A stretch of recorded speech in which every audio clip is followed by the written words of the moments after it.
Syria के राष्ट्रपति रहे बशर अल असद की सत्ता का तख्ता पलट हुए लगभग हफ्ते भर बीत चुके हैं। असद को देश छोड़कर भागना पड़ा। इस दौरान उनके प्लेन के क्रैश होने जैसी अफवाहें भरी खबरें सामने आईं। हालांकि अगले दिन तक ये स्पष्ट हो गया कि वे सुरक्षित हैं और देश छोड़कर निकल चुके हैं। अब उनकी पहचान रूस के शरणार्थी के तौर पर है और इस तरह सीरिया में असद परिवार के 50 साल के तानाशाही शासन का खात्मा हुआ। हालांकि असद को लेकर सवाल अभी भी बाकी है। सबसे बड़ा सवाल ये कि उन्होंने देश छोड़ने का फैसला कब लिया, किसने उन्हें सलाह दी, वे कैसे और कब निकले और इस पूरे एग्जिट प्लान की रूपरेखा कैसे तैयार हुई। इसे लेकर सामने आया है कि बशर अल असद ने सीरिया छोड़ने की अपनी योजना के बारे में लगभग किसी को नहीं बताया था। एक तरफ जब उनके शासन की नींव ढह रही थी तो उन्होंने सहयोगियों, अधिकारियों और यहाँ तक कि रिश्तेदारों को भी इससे अंधेरे में रखा। सीरिया में जो कुछ घटा इसके बारे में जानकारी रखने वाले 12 से अधिक लोगों ने रॉयटर्स से बातचीत में ये बातें सामने रखी।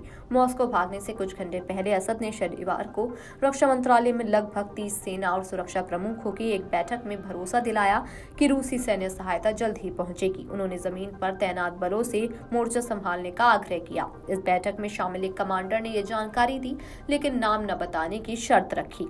एक करीबी सहयोगी ने बताया कि असद ने शनिवार को अपने प्रेसिडेंशियल ऑफिस मैनेजर से कहा कि काम खत्म करने के बाद वे घर जा रहे हैं, लेकिन इसके बजाय वे एयरपोर्ट चले गए थे। उन्होंने अपनी मीडिया सलाहकार शबाना को भी फोन किया और उन्हें भाषण तैयार करने के लिए अपने घर बुलाया, लेकिन जब वे पहुंची तो घर खाली था।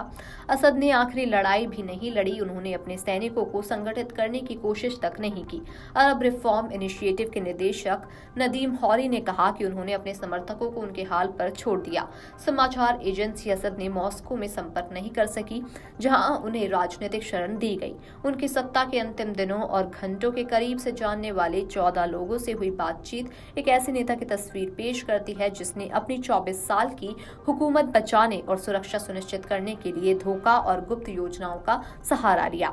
इन सूत्रों में पूर्व राष्ट्रपति के करीबी सहयोगी, क्षेत्रीय राजनयिक, सुरक्षा अधिकारी और वरिष्ठ ईरानी अधिकारी शामिल हैं।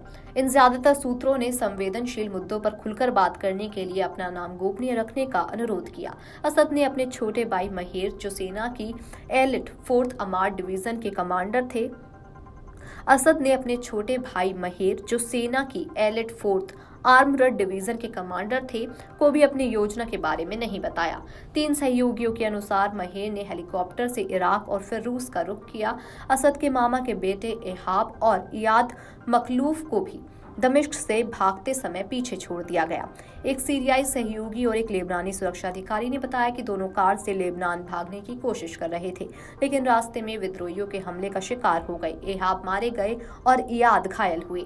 हालांकि इस घटना की आधिकारिक पुष्टि नहीं हो सकी और समाचार एजेंसी इसे सत्यापित नहीं करती। रूस ने 2015 में अपने हस्तक्षेप से सीरिया के गृह युद्ध में असद के पक्ष में माहौल बदला था और ईरान उनका कट्टर सहयोगी रहा, लेकिन इस बार दोनों में कोई भी सैन्य सहायता देने को तैयार नहीं थे। सीरिया के विपक्षी नेता हादी अल बहरा ने कहा कि असद ने अपनी मॉस्को यात्रा के बाद अपने कमांडरों और सहयोगियों को बताया कि सैन्य समर्थन आ रहा है, लेकिन ये एक झूठ था। मॉस्को से उन्हें जो संदेश मिला था वो नेगेटिव था। बता दें कि 29 नवंबर को मॉस्को की अपनी यात्रा में असद ने सहायता मांगी, लेकिन रूस ने किसी तरह का सैन्य हस्तक्षेप करने से इनकार कर दिया। इसके बाद 2 दिसंबर को ईरानी विदेश मंत्री अब्बास ने असद से मुलाकात की। तब तक विद्रोही समूह हयात तहरीर अल शाम ने कब्जा कर लिया था और दमिश्क की ओर बढ़ रहे थे।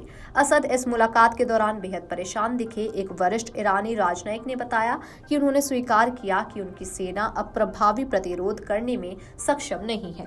Video desk Amar Ujala dot com. अगर आप ये वीडियो YouTube पर देख रहे हैं तो हमारे चैनल को सब्सक्राइब कर बेल आइकन दबाएं और Facebook पर देख रहे हैं तो हमारे पेज को लाइक करें। 8 मिलियन प्लस सब्सक्राइबर, आपके इस भरोसे के लिए बहुत धन्यवाद।